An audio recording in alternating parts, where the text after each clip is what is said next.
జ్యోతిర్మయుడైన దేవుని సంగమా, దేవుని సమాజమా, దేవుని బిడ్డలారా, తేజోమయుడగు దేవుని కుమారుడైన యేసు క్రీస్తు తన స్వరక్తమిచ్చి సంపాదించిన క్రీస్తు సంగమా, ఈ రోజున ఈ శుభ సమయమున దేవుని యొక్క దివ్యవాక్యమైన 66 పుస్తకాల బైబిల్ గ్రంథంలో నుండి ఒక సందేశం. ఆ సందేశం ఏమిటంటే, దేవుడు ఈ విశ్వాన్ని ఎలా కలిగించాడు అనేక సందేశాన్ని యూట్యూబ్, ఫేస్బుక్, వాట్సాప్, ఇన్స్టాగ్రామ్ ద్వారా వింటున్న ప్రపంచ ప్రేక్షక మహాశైలందరికీ జ్యోతిర్మయుడైన దేవుని నుండి, ఆయన కుమారుడైన యేసు క్రీస్తు నుండి కృపా సమాధానములు మీకు కలుగును గాక. ఈ యొక్క కార్యక్రమంలోనికి వెళ్లే ముందు చిన్న ప్రార్థన చేసుకుని ఈ యొక్క కార్యక్రమాలకి వెళ్దాం. మహాపరిశుద్ధుడైన మా ప్రియ పరలోకపు తండ్రి, నాలో ఉంచిన ప్రతి ఒక్క మాటను నీ పిల్లలకు బోధించుచుండగా నన్ను నీ కుమారుడైన క్రీస్తు యొక్క శిలువ చాటున మరుగుపరిచి చెప్తున్న ప్రతి ఒక్క మాట నాయన నీ పిల్లలకు వినిపించుచుండగా నీ పిల్లలకు వినగలిగే చెవులను, గ్రహించే హృదయాన్ని, ఆలోచించే ఆత్మజ్ఞానాన్ని దయచేయమని మా ప్రభును మీ ప్రియ కుమారుడగు నజరేయుడగు యేసుక్రీస్తు దివ్యనామమున అడిగి వేడుకొని ప్రార్థిస్తున్నాం మా ప్రియా పరలోకపు తండ్రి, ఆమేన్. అందరికీ షలోం, అందరికీ వందనాలు. ఈ రోజున మనము ఎంపిక చేసుకున్న వాక్య భాగము, దేవుడి విశ్వాన్ని ఎలా కలిగించాడు. కలిగించిన దేవుడు ఈ యొక్క విశ్వాన్ని ఎలా నడిపిస్తున్నాడు అనేక సందేశాన్ని మనం ఈ రోజున వింటున్నాం. ప్రియమైన దేవుని బిడ్డలారా, ఈ యొక్క విశ్వం, ఈ యొక్క బ్రహ్మాండం, దృక్కోచర విశ్వం, ఈ మహావిశ్వం, ఆకాశం, మహాకాశాలు,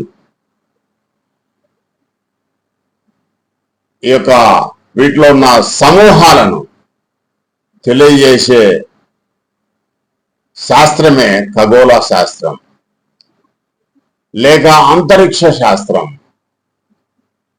ఈ యొక్క విశ్వము, ఈ మహావిశ్వము కోట్లాది నక్షత్రాలతో ఈ విశ్వం అనంతంగా వ్యాప్తి చెందుతా ఉంది. తొలి గెలాక్సీలను కూడా కనిపెట్టే ఒక టెలిస్కోప్ ఉంది, అదే జేమ్స్ వెబ్ టెలిస్కోప్. విశ్వం ఆవిర్భావం ఇప్పుడు ఏమైతే ఉన్నాయో వాటిని గురించి తెలియజేసేదే జేమ్స్ వెబ్ టెలిస్కోప్. దానికంటే ముందు హబుల్ టెలిస్కోప్ అనేది 1990లో మొదలుపెట్టి దాన్ని ప్రయోగించారు. 470 కోట్లతో స్టార్ట్ చేశారు, అది పూర్తి చేశారు. అది ఈ యొక్క టెలిస్కోప్ల ధ్వని అంతరిక్షంలో అక్కడున్న ఏదైతే కోటాను కోట్ల నక్షత్రాలు, కోటాను కోట్ల గ్రహాలు, తోకచుక్కలు, అనేకమైన దుమ్ము ధూళి పదార్థాలు,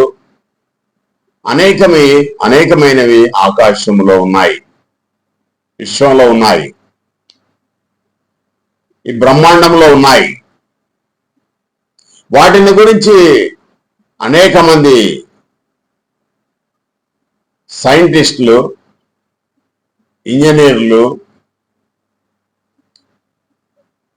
ఖగోళ శాస్త్రం పితామహులు అనేక మంది ఆకాశంలో జరిగే ఆ కదిలే నక్షత్రాల గురించి కానీ, గ్రహాల గురించి కానీ, ఆస్ట్రాయిడ్స్ గురించి కానీ,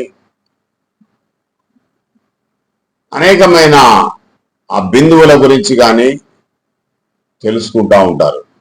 వారిలో ముఖ్యులు గెలీలియో గెల్లి 1500 సంవత్సరాల కాలంలో 1500 శతాబ్దం కాలంలో జీవించాడు. స్టీఫెన్ హాకింగ్ 2000 సంవత్సరంలో జీవించాడు, ఇంగ్లాండ్. టోలమీ భూకేంద్ర సిద్ధాంతం తీసుకొని వచ్చాడు క్రీస్తుపూర్వం 100 సంవత్సరంలో కాలంలో. నికోలస్ కాపర్నికస్ అనే వ్యక్తి 16వ శతాబ్దంలో అతను సూర్యుని చుట్టూ ఈ భూమి తిరుగుతుందని చెప్పాడు. భూమినే కేంద్రంగా సూర్యుడు అన్ని గ్రహాలు కూడా తిరుగుతున్నాయని టోలమీ భూకేంద్ర సిద్ధాంతాన్ని తీసుకొని వచ్చాడు. ఏది ఏమైనా గాని ఈ యొక్క సర్వ సృష్టిని కలగజేసింది దేవుడు. సర్వ సృష్టికర్త అయిన దేవుడు యెహోవా ఈ యొక్క సృష్టిని సృజించాడు అనేక విషయం బైబిల్ గ్రంథం స్పష్టంగా తెలియజేస్తా ఉన్నది. ప్రియమైన దేవుని బిడ్డలారా, దేవుడు విశ్వాన్ని ఎలా కలిగించాడో, ఈ విశ్వంలో ఏమేమి దేవుడు ఉంచాడు అనేక విషయాల గురించి మనము తెలుసుకునే ముందు ఈ విశ్వంలో ఏమున్నాయి అనేక విషయాన్ని తెలుసుకొని దేవుని యొక్క వాక్యంలోనికి మనం వెళ్దాం.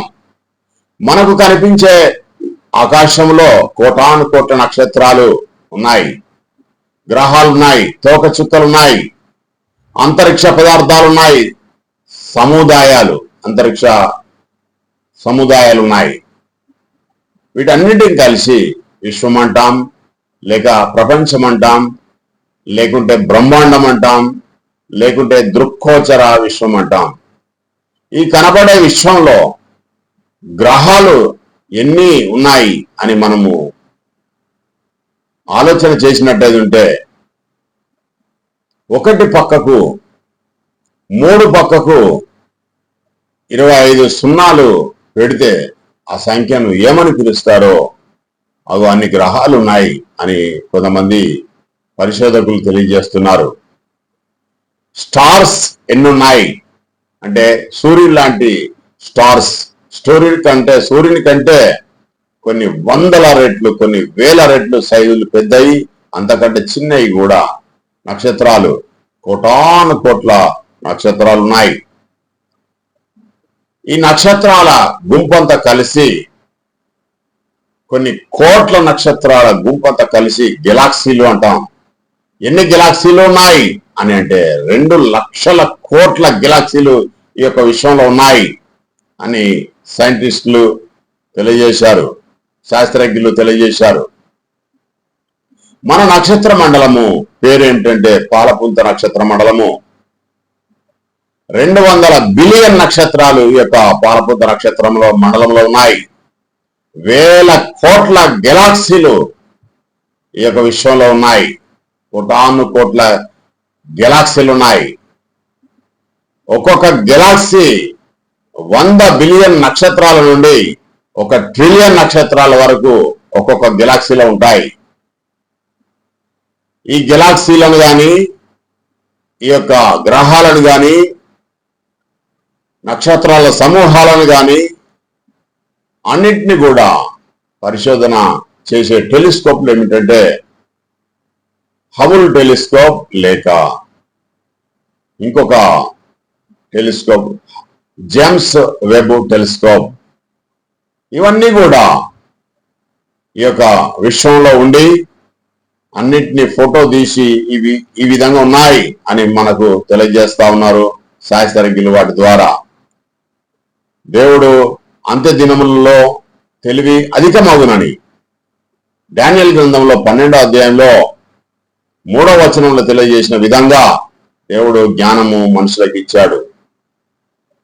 భూమి ఈ తట్టును ఆ తట్టును సంచరించదరు గనుక తెలివి అధికమగును అని దేవుడు ఆనాడే చెప్పాడు. యేసుక్రీస్తు ప్రభు 2వ రాకడ సమీపంగా ఉన్నది కనుక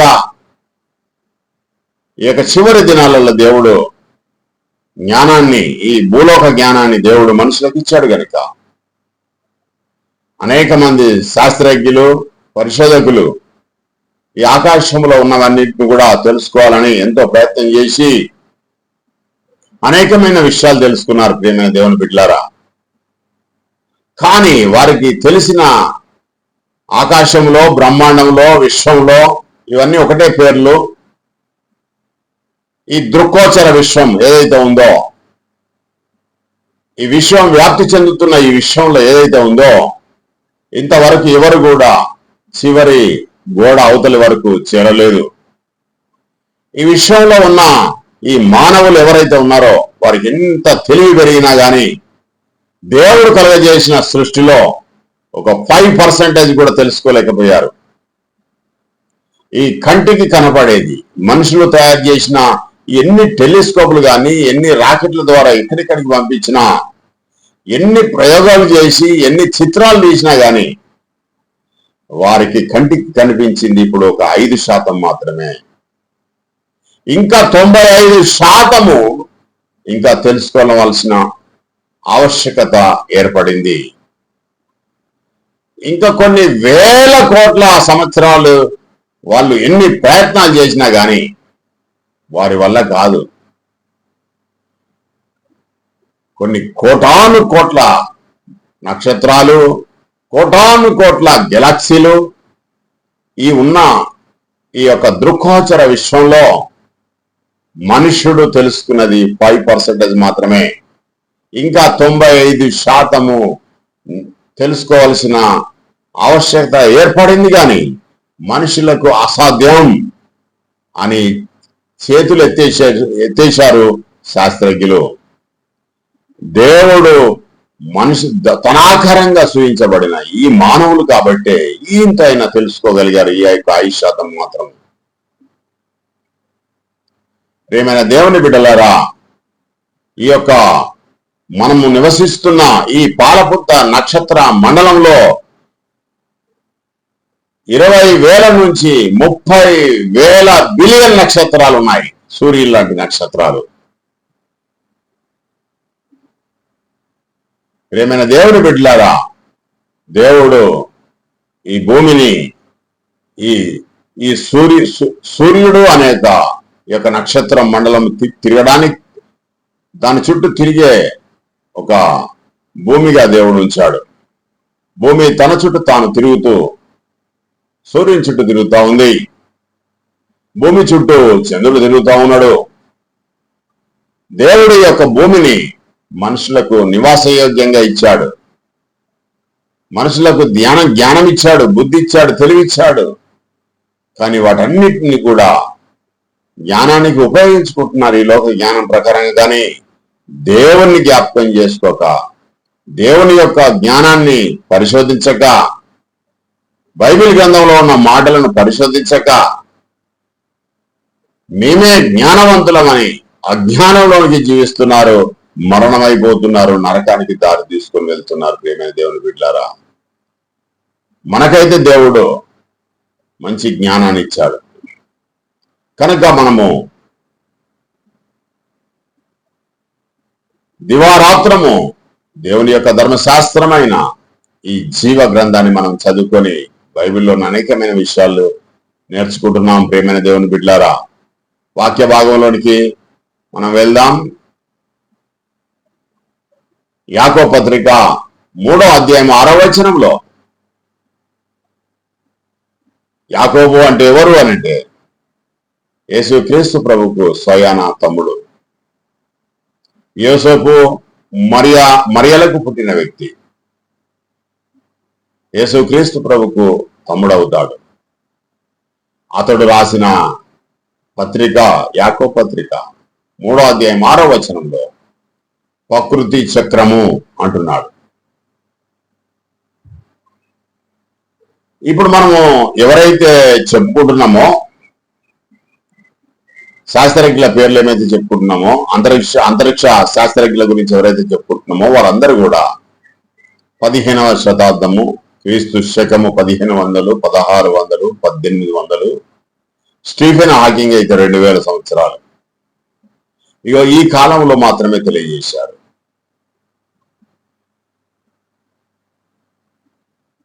కొంతమంది ఏమో ఈ యొక్క భూమి కేంద్రస్థానంగా అన్ని కూడా భూమి చుట్టే తిరుగుతున్నాయని చెప్పారు. తర్వాత అప్డేట్ అయ్యి సూర్యుని చుట్టే ఈ గ్రహాలన్నీ తిరుగుతున్నాయని చెప్పి, తర్వాత ఈ యొక్క సూర్యుడు, సూర్య వ్యవస్థ, సూర్య కుటుంబం మొత్తం కూడా పాలపుంత నక్షత్రం మండలం వైపు తిరుగుతుందని, ఈ పాలపుంత నక్షత్ర మండలం ఒక గెలాక్సీ 20 నుంచి 30 బిలియన్ నక్షత్రాలు ఈ యొక్క పాలపుంత నక్షత్ర మండలంలో ఉన్నాయని, ఇలాంటి పాలపుంత నక్షత్ర మండలాలు కొన్ని కోటాను కోట్ల ఉన్నాయని, అవన్నీ లెక్కించాలంటే ఒక ఇసుక రేణువుల వలె ఉంటాయని చివరి వరకు చేతులెత్తేశారు. కానీ దేవుడు మాట్లాడుతూ ఉన్నాడు కదా, తన యొక్క ప్రవక్తల ద్వారా, అపోస్తుల ద్వారా తెలియజేసిన మాటలను మనం పరిశీలిస్తున్నాం. వీరందరూ తెలియజేయకముందుకే దేవుడు యేసుక్రీస్తు దాసుడైన, యేసుక్రీస్తు తమ్ముడైన యాకోబు గారు రాస్తా ఉన్నాడు. యాకోబు పత్రిక 3:6 ప్రకృతి చక్రము అంటున్నాడు. చక్రం అంటే ఏ విధంగా ఉంటది? గుండ్రగా ఉంటది. ఎప్పుడైతే ఈ భూమి మీద చక్రం మొదలైందో అభివృద్ధి మొదలైంది. చక్రం ఎప్పుడైతే మొదలైందో అభివృద్ధి మొదలైంది. శాస్త్ర సాంకేతికంగా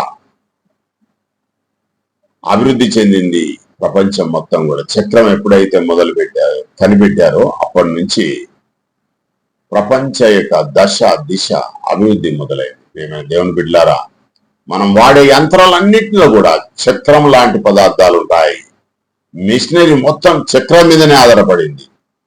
ఎడ్ల బండి దగ్గర నుంచి మొదలు పెడితే రైలు ఇంజన్ వరకు, రైలు ఇంజన్ దగ్గర నుంచి మొదలు పెడితే ఈ యొక్క విశ్వంలోనికి వెళ్లే రాకెట్ల వరకు కూడా చక్రం లేనిది ఏది చేయట్లేదు. చక్రం అని మాట్లాడుతున్నాడు యాకోబు. చక్రం అంటే గుండ్రము, గుండ్రంగా ఉన్న పదార్థము. అంటే ఈ యొక్క ప్రకృతి అంతా కూడా ఒక చక్రంగా పోలుస్తా ఉన్నాడు. ప్రకృతి అంతా కూడా మానవుడు ఇప్పటి వరకు కనుగొన్న ఈ యొక్క విశ్వంలో 5% కనుగొన్నాడు. అతడు పంపించిన రాకెట్లు కానీ ఏదైతే ఉన్నాయో, ఎన్ని గ్రహాల దగ్గరికి పంపించాడో, ఎక్కడికి పంపించాడో కానీ 5% కూడా తెలుసుకోలేకపోయారు.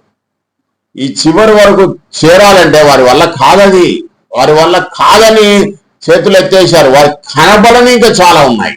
95% వారికి సాధ్యం కాదు. దేవుడు సూచించింది. దేవునంత జ్ఞానం ఎవరికి ఉండదు కదా. యేసుక్రీస్తుల ప్రభుల వారు ఆయన చనిపోయి సమాధి చేయబడి తిరిగి లేచిన తర్వాత అతడు ఆకాశంలో నుండి వెళ్ళిపోయాడు, మేఘంలో గుండా వెళ్ళిపోయాడు దేవుని దగ్గరికి. ఎంతసేపట్లో వెళ్ళిపోయాడు?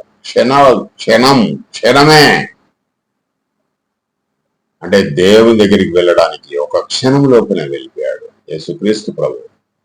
వెళ్ళిపోయి దేవుని యొక్క కుడి పార్శ్వమున కూర్చున్నాడు. ప్రియమైన దేవుని బిడ్డలారా, దేవుని జ్ఞానం అర్థం కావట్లేదు చాలా మందికి. అర్థం చేసుకోవాల్సిందిగా ప్రభు పేరిట మిమ్మల్ని కోరుతున్నాను. యాకోబు పత్రిక 3:6 ప్రకృతి చక్రం అంటున్నాడు. అంటే ఆల్రెడీ ఈ విశ్వం ఒక చక్రం లాగా ఉంది. చక్రం తిరుగుతూ ఉంటది. అంటే దేవుడు ఈ ప్రకృతిని నడిపిస్తున్నాడు. దేవుడు ఈ ప్రకృతిని ఒక చక్రంగా ఉంచాడు. తన చుట్టూ తిరుగుతూ ఉంది. దేవుడు తిప్పుతా ఉన్నాడు. ఈ యొక్క ప్రకృతిని మొత్తం కూడా దేవుడు తిప్పుతా ఉన్నాడు. తిరిగితేనే కాలాలు ఏర్పడతాయి, తిరిగితేనే శక్తి ఏర్పడుద్ది, తిరిగితేనే పనులు జరుగుతాయి. మనం ఒక చోట కూర్చుంటే పనులు కావు. లేచి మన పనులు మనం చేస్తేనే మనకు ఏదైనా పని విజయవంతమైంది. అలాగే దేవుడు కూడా ఈ ప్రకృతి చక్రాన్ని తిప్పుతున్నాడు. భూమి గుండ్రగానే ఉంది. చంద్రుడు భూమి గుండ్రగానే ఉన్నాడు. సూర్యుడు గుండ్రగానే ఉన్నాడు. ఈ పాలపుత్త నక్షత్ర మండలం కూడా గుండ్రగానే ఉంది. అన్ని గ్రహాలు కూడా గుండ్రగానే ఉన్నాయి. అవన్నీ కూడా ఒకదాని వెంబడి భూమి, చంద్రుడు భూమి చుట్టూ, భూమి సూర్యుని చుట్టూ, సూర్యుడు ఆ యొక్క పాలపుత్త నక్షత్ర మండలం వైపు. ఈ పాలపుంత నక్షత్ర మండలము పక్కకు ఆండ్రోమేడా నక్షత్ర మండలం. ప్రియమైన దేవుని బిడ్డలారా, ఈ ఆండ్రోమేడా నక్షత్ర మండలం పక్కకు మాగెల్లినిక్ గెలాక్సీ అనే ఒకటి ఉంది. దాని తర్వాత దాని పక్కకు చిన్న మాగెల్లా కౌర్ గెలాక్సీ, దాని పక్కకు ట్రయాంగులం గెలాక్సీ, దాని పక్కకు వర్ల్పూల్ గెలాక్సీ. ఇగో ఇలాంటి గెలాక్సీలు, కొన్ని కోట్ల గెలాక్సీలు అన్ని కూడా అవి కూడా తిరుగుతున్నాయి.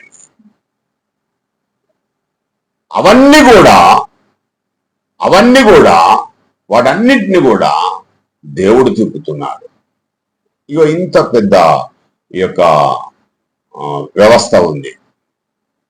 ఈ విశ్వం ఎంత పెద్దది అంటే కొన్ని కోటాను కోట్ల లైట్ ఇయర్స్ ప్రయాణం చేసిన అసలు అందుకోలేది అంత విశ్వం ఇది.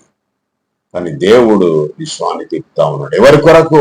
తన పిల్లలమైన మన కొరకు తిప్పుతున్నాడు. ఈ విశ్వాన్ని కూడా దేవుడు తనొక సమయం లోపల దీన్ని చాపలాగా చూడుతా అంటున్నాడు. అంటే దేవుడు ఎంత గొప్పవాడు, ఎంత శక్తివంతుడు, ఎంత మహోన్నతుడు, ఎంత సర్వశక్తివంతుడు, ఎంత మహాజ్ఞాని. ప్రియమైన దేవుని బిడ్డలారా, ఆదికాండము 1వ అధ్యాయం 1వ వచనంలో ఆదియందు దేవుడు భూమి ఆకాశములను సృజించాడు. ఆ విధంగా చెప్పుకుంటా పోతే రాత్రి వెలిగించుటకు చంద్రుణ్ణి, పగలు వెలిగించుటకు సూర్యుని దేవుడు ఆకాశంలో పెట్టాడు. ప్రియమైన దేవుని బిడ్డ, తన పిల్లల కొరకు ఒక నక్షత్రాన్ని, ఒక గ్రహాన్ని దేవుడు ఈ యొక్క భూమి మీద ఉన్న తన పిల్లలు క్షేమంగా వర్ధిల్లాలని, సుఖశాంతులతో ఉండాలని, దేవుని మహిమపరిచే బిడ్డలుగా ఉండాలని దేవుడు ఆకాశంలో అని పెట్టాడు. అవన్నీ కూడా వాటి పనులు చేస్తున్నాయి. అవన్నీ వాటి పనులు చేయడం ద్వారానే మనం బ్రతుకుతున్నాం. మనకు కావలసిన ఉష్ణోగ్రత, మనకు కావలసిన ఈ పంచభూతాలను దేవుడు ఈ భూమి మీద పెట్టాడు. ఈ భూమి లాంటి గ్రహము ఏది లేదు. కొంతమంది అంటున్నారు కదా, కెప్లర్ అనే ఒక గ్రహం ఉన్నది, అక్కడ కూడా జీవి ఉన్నది. అదంతా అబద్ధం ప్రియమైన దేవుడి బిడ్డలారా. ఈ భూమి లాంటి గ్రహాలు ఏది లేదు. జీవం ఉన్నది ఈ భూమి మీదనే. తన పిల్లలు బ్రతకడానికి ఈ భూమిని దేవుడు నివాస యోగ్యంగా ఇచ్చాడు. కనుక మనం బ్రతికినన్ని రోజులు దేవుడిచ్చిన ఈ యొక్క జీవితాన్ని దేవుల్లో గడిపి మనము దేవునికి మన జీవితాన్ని సమర్పించుకున్నట్టయితే, యేసుక్రీస్తు ప్రభువును 2వసారి పంపిస్తే మనం దేవునితో ఉండే అవకాశం, పరలోక రాజ్యంలో ఉండే అవకాశం ఉంటది అనేది ప్రభు పేరిట మీకు తెలియజేస్తా ఉన్నాను. దేవుడు ఆదికాండము 1వ అధ్యాయం 1వ వచనంలో దేవుడు భూమి ఆకాశాలను సృజించాడు. అంటే ఈ సృష్టిని సృష్టించాడు దేవుడు. ఏమైనా దేవుని బిడ్డలారా, అది ఏ విధంగా ఉందంటే ప్రకృతి చక్రము అంటే గుండ్రగా ఉంది, తిరుగుతా ఉంటది అది అని ఎప్పుడు చెప్పాడు? దాదాపు 2000 సంవత్సరాల క్రితం చెప్పాడు. 2000 సంవత్సరంలో చెప్పాడు అతను దేవుడు మనుషులకు. నిర్గమకాండము 20వ అధ్యాయం 11వ వచనంలో ఆకాశంలో భూమిలో ఉన్నవన్నీ కూడా దేవుడు సృజించాడు అని రాసింది. 20వ అధ్యాయం 11వ వచనం నిర్గమకాండములో ఆకాశంలో ఉన్నవి గాని భూమిలో ఉన్నవి గాని అన్నిటినీ దేవుడు సృజించాడు. అంటే సృష్టికర్త దేవుడు. 2వ దినవృత్తాంత గ్రంథంలో 6వ అధ్యాయం 18వ వచనంలో ఆకాశమందును భూమి మీదను, ఆకాశమందు భూమి అందును దేవుడు నివాసం చేయడు. దేవుడు ఈ యొక్క ఆకాశ మహాకాశాలకు అవతల ఉన్నాడు. ఒక కుమ్మరి వాడు ఏ విధంగానైతే కుండ ఆవల ఉండి కుండను తయారు చేస్తాడో, దేవుడు కూడా ఈ విశ్వం ఆవల ఉండి దేవుడు ఇక విశ్వాన్ని చేశాడు. ఏమైనా దేవుని బిడ్డలారా, దేవుడు ఎంత పెద్దవాడో, ఎంత శక్తివంతుడో మీకు అర్థమవుతుందేమో. ఈ విశ్వాన్ని మనం ఇప్పటి వరకు కొలవలేం. మనం విశ్వం అంతు చూడలేం. జలముల నుండి విశ్వాన్ని తీశాడు దేవుడు. ఏమైనా దేవుని బిడ్డలారా, ఈ యొక్క విశాలం కలుగునుగా కంటే కలిగింది. ఆ విశాలాన్ని ఎంత పెద్దగా ఉన్నదో మన యొక్క కంటికి కనపడట్లేదు. ఎన్ని టెలిస్కోపులు పెట్టినా. దేవుడు మహాజ్ఞాని. నువ్వు దేవుని యందు భయభక్తులు కలిగి జీవించినట్టయితే నీకు ఈ రహస్యాలన్నీ కూడా యేసుక్రీస్తు 2వసారి వచ్చినప్పుడు నీకు ఈ రహస్యాలన్నీ కూడా తెలియజేస్తాడు. ఆ మహిమ శరీరంలో ఉన్నప్పుడు. ఈ శరీరంతోనైతే నువ్వు దేవుని చూడలేవు. ప్రియమైన దేవుని బిడ్డలారా, మరి ఒక వచనం తెలుసుకుందాం మనం. నెహెమ్యా గ్రంథం 9వ అధ్యాయం 6వ వచనంలో ఆకాశమును మహాకాశములను భూమి సముద్రమును వాటిలో ఉన్నవన్నీ దేవుడే కలగజేశాడు గనుక అవన్నీ దేవునికి నమస్కారం చేస్తాయి, చేయాలి కూడా.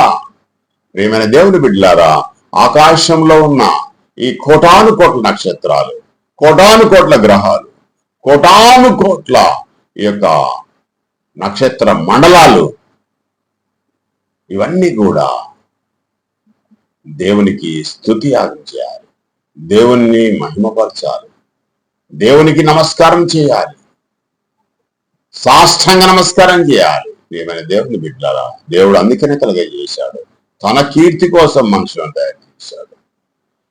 మనము దేవుని యొక్క రూపాలం. ప్రియమైన దేవుని బిడ్డలారా, ఏమంటున్నాడంటే మహాకాశాలను, ఆకాశాలను, భూమిని, సముద్రాన్ని, సమస్తాన్ని కూడా దేవుడే కలగజేశాడు. దేవుడే వీటన్నిటికీ కూడా సృష్టికర్త అని తెలియజేస్తా ఉన్నాడు. ప్రియమైన దేవుని బిడ్డలారా, కీర్తనకారుడు తెలియజేస్తున్నాడు 53వ అధ్యాయం 2వ వచనంలో, వివేకం కలిగి దేవుని వెతుకువారు కలరో లేరో అని విశ్వం ఆవరణ నుండి మనల్ని దేవుడు పరిశీలన చేస్తున్నాడు. ఈ విశ్వాన్ని కలగజేసిన దేవుడు, ఈ విశ్వం అవతల, మహాకాశాల అవతల దేవుడు ఉన్నాడు.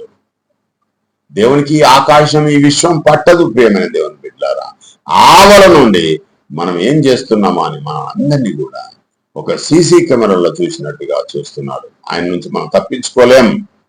అబద్ధమాడినా, దొంగతనం చేసినా, వ్యభిచారం చేసినా, పాపపు పనులు ఏం చేసినా, నీతి కార్యాలు చేసినా, వాటన్నిటి కూడా వాటి క్రియల చొప్పున దేవుడు ప్రతిఫలం ఇస్తాడు ఖచ్చితంగా.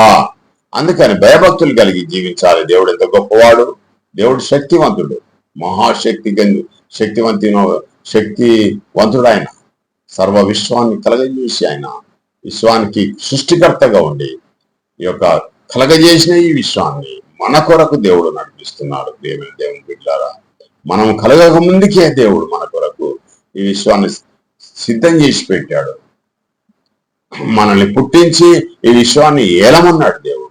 ప్రియమైన దేవుని బిడ్డలారా, మనం కూడా మన పిల్లలు పుట్టక ముందుకే మనము మన పిల్లల యొక్క భవిష్యత్తు కోసం ఆస్తులు సంపాదించి పెడతాం.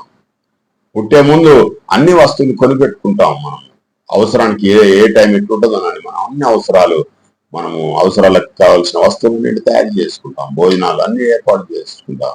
అలాగే దేవుడు కూడా తన పిల్లలమైన మన కొరకు మనము పుట్టక ముందుకే విశ్వాన్ని తయారు చేసి అనుభవించమని దేవుడు మనకు అప్పగించాడు. ప్రియమైన దేవుని బిడ్డలారా, 147వ అధ్యాయం 8వ వచనము కీర్తనకారుడు ఏమని చెప్తున్నాడంటే, ఆకాశాన్ని మేఘాలతో కప్పేవాడు దేవుడు, ఆకాశాన్ని మేఘాలతో కప్పేవాడు దేవుడు, భూమి కొరకు వర్షాన్ని ఇప్పించేవాడు దేవుడు. ఆ భూమి మీద ఉన్న మనము ఆహారాన్ని భుజించడానికి దేవుడు ఏర్పాటు చేశాడు మనల్ని. ఆ యొక్క భూమి మీద పండిన ఆ యొక్క పంట తిని దేవుని మహిమపరచాలని దేవుని యొక్క సంకల్పంలో మనకు ఏర్పాటు చేశాడు. ఈ యొక్క భూమిని గాని, ఈ సూర్యుని గాని, చంద్రుని గాని, ఈ యొక్క ఆకాశంలో ఉన్న సమూహాలన్నింటినీ కూడా దేవుడు మన కొరకే ఏర్పాటు చేశాడు.